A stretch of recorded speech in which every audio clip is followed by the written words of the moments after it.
ओम शांति। 6 अप्रैल 2024 बाबा के महावाक्य। मीठे बच्चे, श्रीमत पर अच्छी सर्विस करने वालों को ही राजाई की प्राइज मिलती है। तुम बच्चे अभी बाप के मददगार बने हो, इसलिए तुम्हें बहुत बड़ी प्राइज मिलती है। प्रश्न: बाप की ज्ञान डांस किन बच्चों के सम्मुख बहुत अच्छी होती है? उत्तर: जो ज्ञान के शौकीन हैं, जिन्हें योग का नशा है, उनके सामने बाप की ज्ञान डांस बहुत अच्छी होती है। नंबरवार स्टूडेंट हैं, परंतु यह वंडरफुल स्कूल है। कईयों में जरा भी ज्ञान नहीं है, सिर्फ भावना बैठी हुई है। उस भावना के आधार पर भी वर्षे के अधिकारी बन जाते हैं। ओम शांति। रूहानी बच्चों को रूहानी बाप समझाते हैं। इसको कहा जाता है रूहानी ज्ञान व स्पिरिचुअल नॉलेज। स्पिरिचुअल नॉलेज सिर्फ एक बाप में ही होती है और कोई भी मनुष्य मात्र में रूहानी नॉलेज होती नहीं। रूहानी नॉलेज देने वाला ही एक है, जिसको ज्ञान का सागर कहा जाता है। हर एक मनुष्य में अपनी अपनी खूबी होती है ना। बैरिस्टर बैरिस्टर है, डॉक्टर डॉक्टर है। हर एक की ड्यूटी पार्ट अलग अलग है। हर एक की आत्मा को अपना अपना पार्ट मिला हुआ है और अविनाशी पार्ट है। कितनी छोटी आत्मा है, वंडर है ना। गाते भी हैं, चमकती है भ्रकटी के बीच। यह भी गाया जाता है, निराकार आत्मा का यह शरीर है तख्त, है बहुत छोटी सी बिंदी, और सब आत्माएं एक्टर्स हैं। एक जन्म के फीचर्स न मिले दूसरे से, एक जन्म का पाठ न मिले दूसरे से। किसको भी पता नहीं है कि हम पास्ट में क्या थे, फिर फ्यूचर में क्या होंगे। यह बाप ही संगम पर बैठ समझाते हैं। सुबह को तुम बच्चे याद की यात्रा में बैठते हो तो उझाई हुई आत्मा प्रज्वलित होती रहती है, क्योंकि आत्मा में बहुत जंग लगी हुई है। बाप सोनार का भी काम करते हैं। पतित आत्माएं जिनमें खाद पड़ती है, उनको प्योर बनाते हैं। खाद पड़ती तो है ना। चांदी, तांबा, लोहा आदि नाम भी ऐसे हैं। गोल्डन एज, सिल्वर एज, सतो प्रधान, सतो रजो तमो। यह बातें और कोई भी मनुष्य गुरु नहीं समझाएंगे, एक सतगुरु ही समझाएंगे। सतगुरु का अकाल तख्त कहते हैं ना। उस सतगुरु को भी तख्त चाहिए ना। जैसे तुम आत्माओं को अपना अपना तख्त है, उनको भी तख्त लेना पड़ता है। कहते हैं मैं कौन सा तख्त लेता हूँ। यह दुनिया में कोई को पता नहीं है। वह तो नेति नेति कहते आए हैं, हम नहीं जानते हैं। तुम बच्चे भी समझते हो, पहले हम कुछ भी नहीं जानते थे। जो कुछ भी नहीं समझते हैं उनको बेसमझ कहा जाता है। भारतवासी समझते हैं हम बहुत समझदार थे। विश्व का राज्य भाग्य हमारा था, अब बेसमझ बन पड़े हैं। बाप कहते हैं तुम शास्त्र आदि भल कुछ भी पढ़े हो, यह सब अब भूल जाओ। सिर्फ एक बाप को याद करो। गृहस्थ व्यवहार में भी भल रहो। सन्यासियों के फॉलोअर्स भी अपने अपने घर में रहते हैं। कोई कोई सच्चे फॉलोअर्स होते हैं तो उनके साथ रहते हैं। बाकी कोई कहाँ रहते हैं। तो यह सब बातें बाप बैठ समझाते हैं। इसको कहा जाता है ज्ञान की डांस। योग तो है साइलेंस, ज्ञान की होती है डांस। योग में तो बिल्कुल शांत रहना होता है। डेड साइलेंस कहते हैं ना, 3 मिनट डेड साइलेंस। परंतु उसका भी अर्थ कोई जानते नहीं। सन्यासी शांति के लिए जंगल में जाते हैं, परंतु वहां थोड़ी शांति मिल सकती है। एक कहानी भी है, रानी का हार गले में। यह मिसाल है शांति के लिए। बाप इस समय जो बातें समझाते हैं वह दृष्टांत फिर भक्ति मार्ग में चले आते हैं। बाप इस समय पुरानी दुनिया को बदल नई दुनिया बनाते हैं। तमो प्रधान से सतो प्रधान बनाते हैं। यह तो तुम समझ सकते हो। बाकी यह दुनिया ही तमो प्रधान पतित है, क्योंकि सब विकारों से पैदा होते हैं। देवताएं तो विकार से पैदा नहीं होते। उनको कहा जाता है संपूर्ण निर्विकारी दुनिया। वॉइसलेस वर्ल्ड अक्षर कहते हैं, परंतु उनका अर्थ नहीं समझते। तुम ही पूज्य सो पुजारी बने हो। बाबा के लिए कभी ऐसे नहीं कहा जाता। बाप कभी पुजारी बनते नहीं। मनुष्य तो कण कण में परमात्मा कह देते हैं। तब बाप कहते हैं भारत में जब जब ऐसी धर्मग्लानि होती है, वो लोग तो सिर्फ ऐसे ही श्लोक पढ़ लेते, अर्थ कुछ भी नहीं जानते। वह समझते हैं शरीर ही पतित बनता है, आत्मा नहीं बनती है। बाप कहते हैं पहले आत्मा पतित बनी है, तब शरीर भी पतित बना है। सोने में ही खाद पड़ती है, तो फिर जेवर भी ऐसा बनता है। परंतु वह सब है भक्ति मार्ग में। बाप समझाते हैं हर एक में आत्मा विराजमान है। कहाँ भी जाता है जीव आत्मा। जीव परमात्मा नहीं कहा जाता, महान आत्मा कहा जाता है। महान परमात्मा नहीं कहा जाता। आत्मा ही भिन्न भिन्न शरीर लेते पाठ बजाती है। तो योग है बिल्कुल साइलेंस।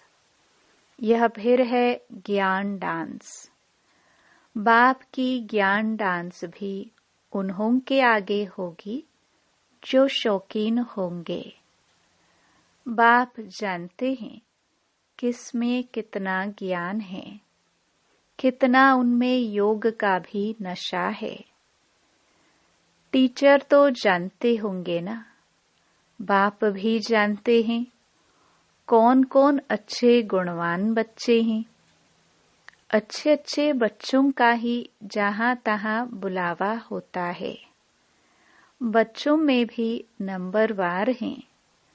प्रजा भी नंबरवार पुरुषार्थ अनुसार बनती है।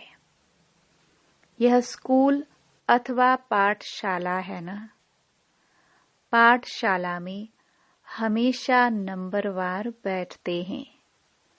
समझ सकते हैं फलाना होशियार है, यह मीडियम है। यहाँ तो यह बेहद का क्लास है, इसमें किसको नंबरवार बिठा नहीं सकते। बाबा जानते हैं हमारे सामने यह जो बैठे हुए हैं, इनमें कुछ भी ज्ञान नहीं है, सिर्फ भावना है। बाकी तो न ज्ञान है न याद है। इतना निश्चय है यह बाबा है, इनसे हमको वर्षा लेना है। वर्षा तो सबको मिलना है, परंतु राजाई में तो नंबरवार पद हैं।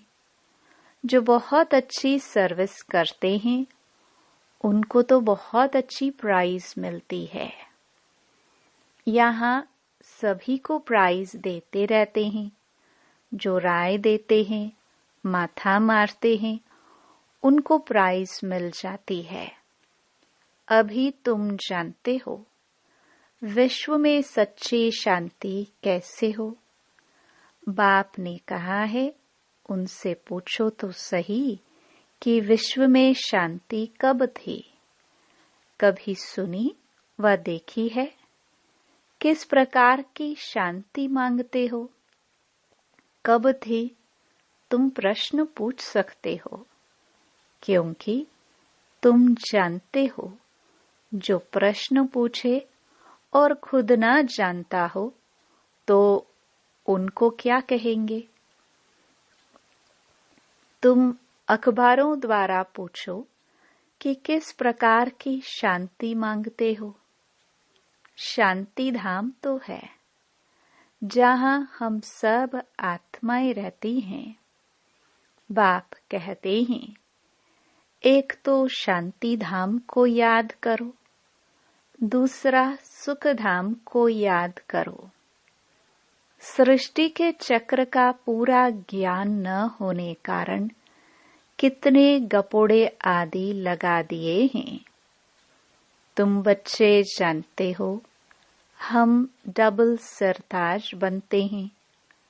हम देवता थे, अब फिर मनुष्य बने हैं। देवताओं को देवता कहा जाता है, मनुष्य नहीं, क्योंकि दैवी गुणों वाले हैं ना। जिनमें अवगुण हैं वह कहते हैं मुझ निर्गुण हारे में कोई गुण नहीं। शास्त्रों में जो बातें सुनी हैं वह सिर्फ गाते रहते हैं। अच्युतम केशवम, जैसे तोते को सिखलाया जाता है। कहते हैं बाबा आकर हम सबको पावन बनाओ। ब्रह्मलोक को वास्तव में दुनिया नहीं कहेंगे, वहां तुम आत्माएं रहती हो। वास्तव में पाठ बजाने की दुनिया यही है, वह है शांति धाम। बाप समझाते हैं मैं बैठ तुम बच्चों को अपना परिचय देता हूँ। मैं आता ही उसमें हूँ जो अपने जन्मों को नहीं जानते। यह भी अभी सुनते हो, मैं इनमें प्रवेश करता हूँ। पुरानी पतित दुनिया रावण की दुनिया है। जो नंबर 1 पावन था वही फिर नंबर लास्ट पतित बना है। उनको अपना रथ बनाता हूँ। फर्स्ट सो लास्ट में आया है, फिर फर्स्ट में जाना है। चित्र में भी समझाया है। ब्रह्मा द्वारा मैं आदि सनातन देवी देवता धर्म की स्थापना करता हूँ। ऐसे तो नहीं कहते हैं देवी देवता धर्म में आता हूँ। जिस शरीर में आकर बैठते हैं वही फिर जाकर नारायण बनते हैं। विष्णु कोई और नहीं है। लक्ष्मी नारायण अथवा राधे कृष्ण की जोड़ी कहो। विष्णु कौन है यह भी कोई नहीं जानते हैं। बाप कहते हैं मैं तुमको वेदों शास्त्रों सब चित्रों आदि का राज समझाता हूँ। मैं जिसमें प्रवेश करता हूँ वह फिर यह बनते हैं।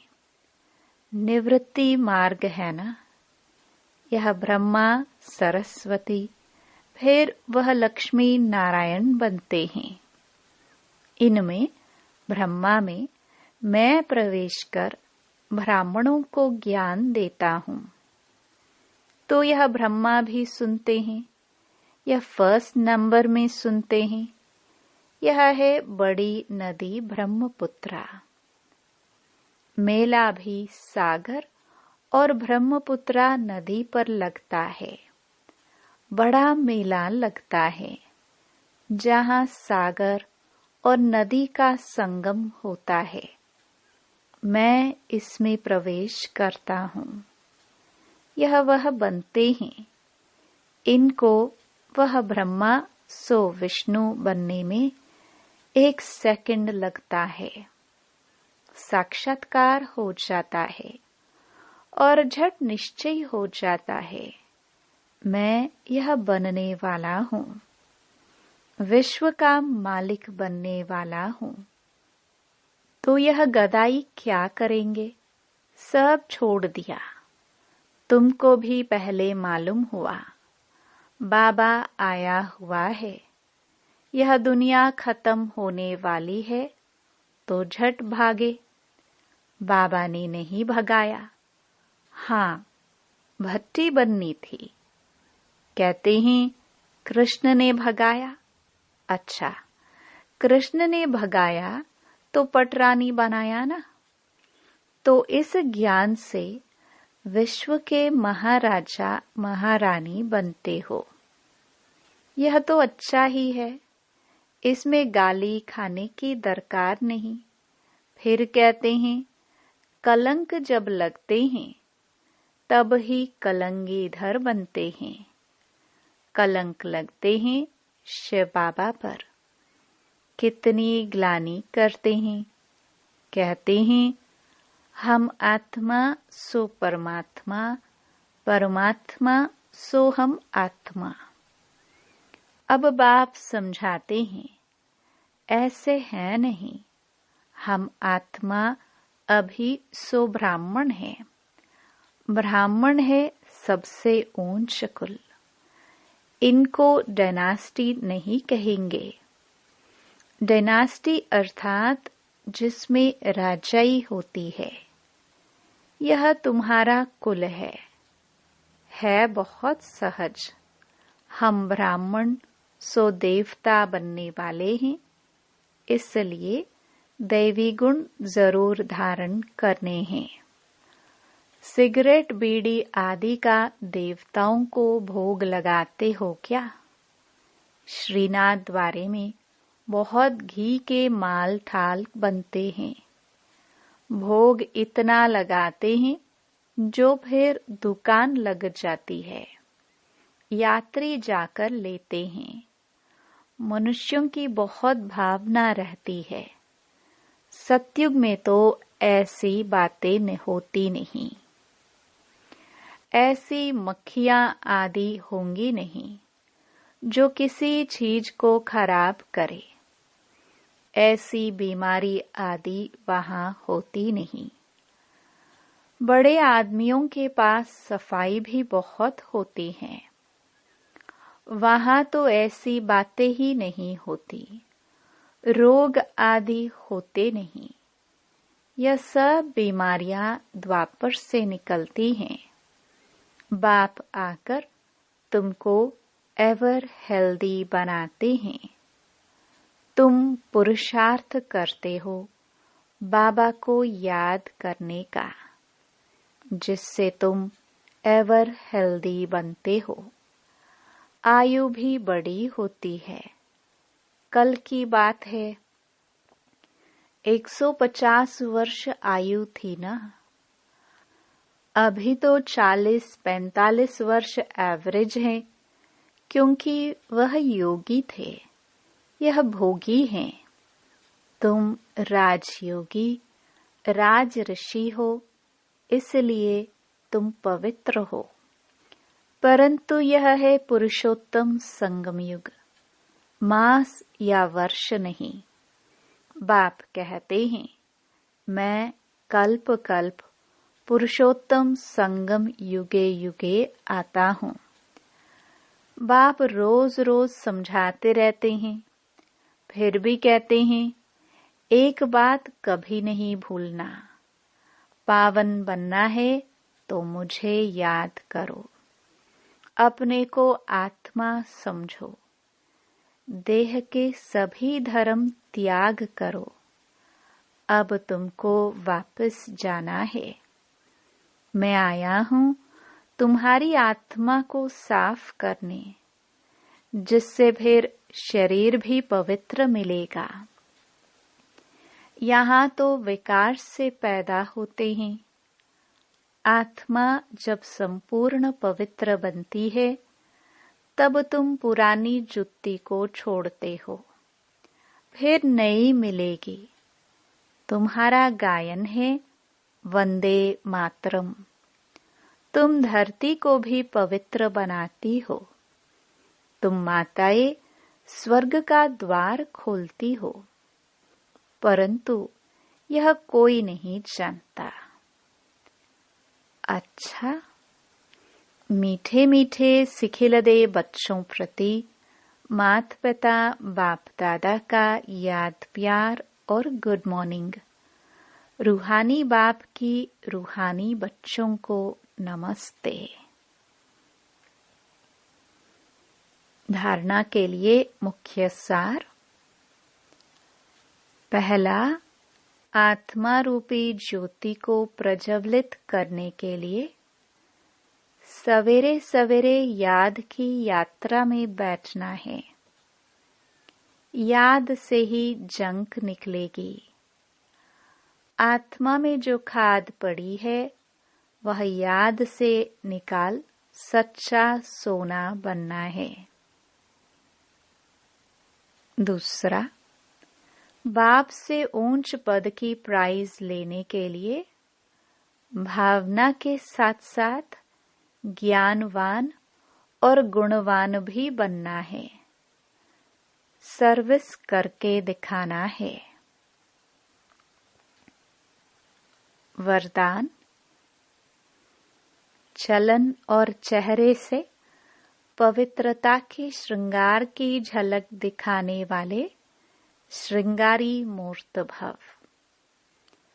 पवित्रता ब्राह्मण जीवन का श्रृंगार है।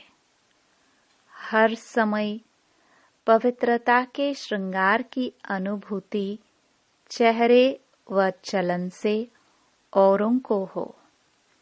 दृष्टि में, मुख में, हाथों में, पांवों में सदा पवित्रता का श्रृंगार प्रत्यक्ष हो। हर एक वर्णन करे कि इनके फीचर्स से पवित्रता दिखाई देती है। नैनों में पवित्रता की झलक है। मुख पर पवित्रता की मुस्कुराहट है और कोई बात उन्हें नजर न आए। इसको ही कहते हैं पवित्रता के श्रृंगार से श्रृंगारी हुई मूर्त। स्लोगन, व्यर्थ संबंध संपर्क भी अकाउंट को खाली कर देता है, इसलिए व्यर्थ को समाप्त करो। ओम शांति।